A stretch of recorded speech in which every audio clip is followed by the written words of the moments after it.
Shrimati Kanimozhi ji.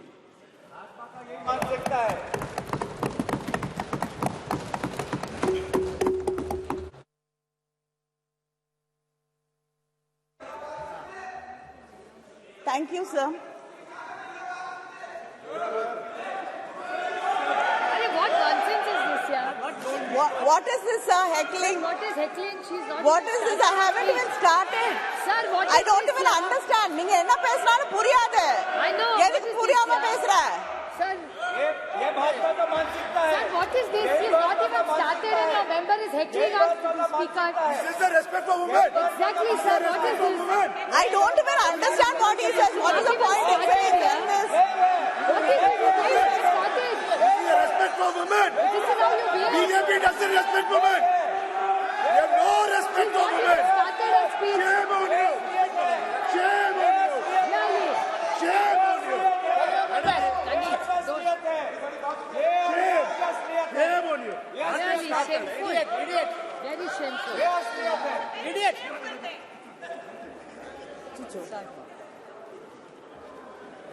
Sir, I stand here and I'm happy to be speaking about the Women's Reservation Bill, and it is one of the very few bills I think most of us would agree on.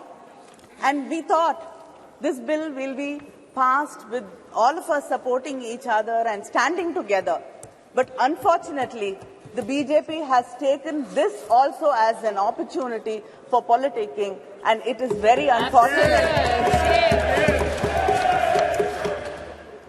I am just reminded of what Periyar said when I see the BJP speaking here and heckling us, that the pretense of men that they respect women and that they strive for their freedom is only a ruse to deceive them. You did now. You did. Just you did. That is your first example. I'd like to quote the former Chilean president, Michelle Bachelet. A better democracy is a democracy where women do not only have the right to vote and to elect, but to be elected. In 1990, after the Montego-Chelmsford reforms were passed, we got the rights to vote, especially in the Madras presidency and the Bombay presidency. The Justice Party, Needhi Katchi, passed a resolution on 10th May 1921 to grant voting rights for women for the first time in India. In 1927, Tamil Nadu elected its first women legislator in the country, Dr. Muthalakshmi Reddy, who was instrumental in abolishing the Devadasi system. But, sir, nearly 100 years after that, we still have not passed the bill. In 1929, Periyar, in the Self-Respect Conference in Chengalpet, passed a resolution insisting on reservations for women in education, employment, and politics. The Women's Reservation Bill was first brought with the support of the DMK during the United Front government in 1996, September. And then Thiru Devegowda, who was the Prime Minister, brought this bill, and the Law Minister Ramnath Kalab was the one who presented the bill in this House. Then again, our respected former Prime Minister Vajpayee ji again brought this bill, but it was the UPA government in 2010 which passed it in the Rajya Sabha. Yes. And I got an opportunity to speak on the bill in the Rajya Sabha, and that was 13 years ago. And I've got an opportunity to speak on this bill again here. Yes. And we're still speaking about this bill and debating it for the past 13 years. Only House is dead. Only House is dead. House is dead. The Women's Reservation Bill is a poll promise of the BJP. Yet, many leaders had to urge them to bring this bill and to pass it. Our leader, Kalangar, had written to the Prime Minister in 2014 to pass this bill. Madam Sonia Gandhi wrote to the Prime Minister in 2017 requesting him to pass this bill.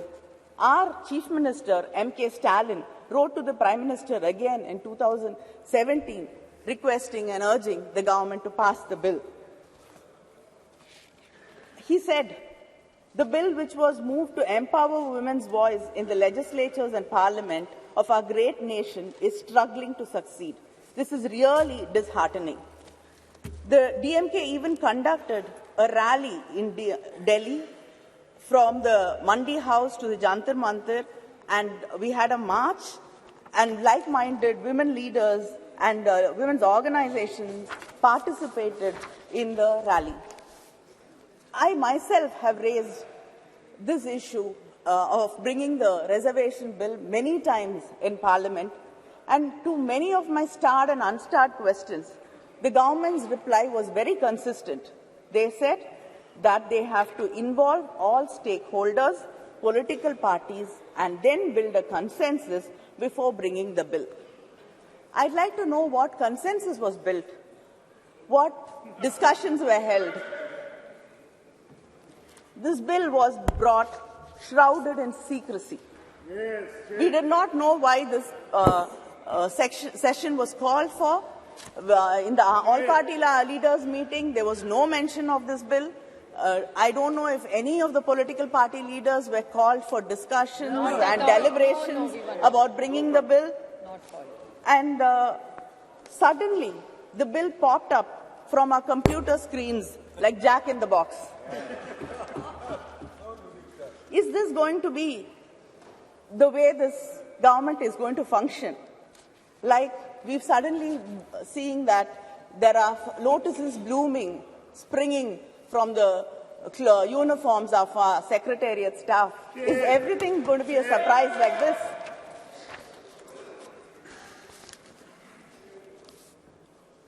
In spite of all this, when the Prime Minister mentioned the Women's Reservation Bill, and when our own Megwalji introduced the bill, our minds were so full of happiness, and the lines of Mahakavi Bharati rang in my heart.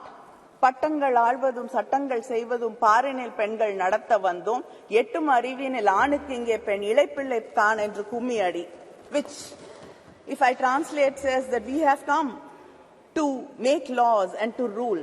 Now we are equals and let us cherish it. But then, like the crows and crows of my sisters who were waiting for this bill to be passed, my heart also sank when you said we had to wait for it and we don't know when actually the bill is going to be implemented. In 2010, when the bill was brought by the UPA government, there was no conditions. The bill was to take effect immediately after the passage of the bill. But the bill which was presented yesterday clearly says the reservation in Clause 5, it states the reservation of seats for women in the House of the People, the Legislative Assembly of the State and the Legislative Assembly of the National Capital Territory of Delhi shall come into effect after an exercise of delimitation is undertaken for this purpose, after the relevant figures for the first census taken after the commencement of the Constitution. Our leader, Muthuvel Karunanidhi Stalin, in his statement today, has said that India is the only country which has not conducted the decadal census. And if delimitation is going to be based on population census, it will deprive and reduce the representation of the South Indian states. It will become like a sword hanging on our heads. Yes. He has said that we support the bill. But he asked this question, why should the implementation be connected to the delimitation? Yes, why? And it is, he says, it is a strange drama staged by the BJP, keeping in mind the 2029 elections, 2024 elections. And we cannot ignore the representation for women from the backward classes either. He has emphasized that the doubts and the fear in the minds of the people of Tamil Nadu and the South Indian states about our representation being reduced should be clarified, and there is a fear in the minds of the people that our voices will be undermined.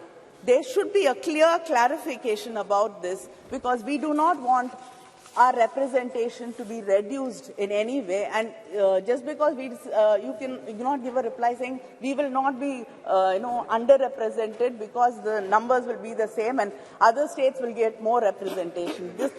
As it is, this has to continue so that we get equal say in what is being discussed. Sir, the 17th Lok Sabha has passed 40 bills on an average every year, and without hardly having opinions of women and without even hearing our voices in this House or the Rajya Sabha. And India ranks 141 out of 193 countries, falling in women's representation, falling behind our neighbors like Pakistan, Bangladesh and Nepal. How long should we wait to see this bill being implemented? It can easily be implemented in the coming elections, the parliamentary elections. This bill, you should understand, is not a reservation, but an act of removing bias and injustice. And if you do not remove the clause which says after delimitation, then there is no point, because we do not know when this inordinate delay can go on. You can do the census, the delimitation after 10 years, 20 years, 30 years. The wait will continue going on. 2021 is not done. And of course, some of our leaders are very worried that if a woman becomes like a man, like if a man becomes like a woman, he gets the qualities of a woman, then he becomes God.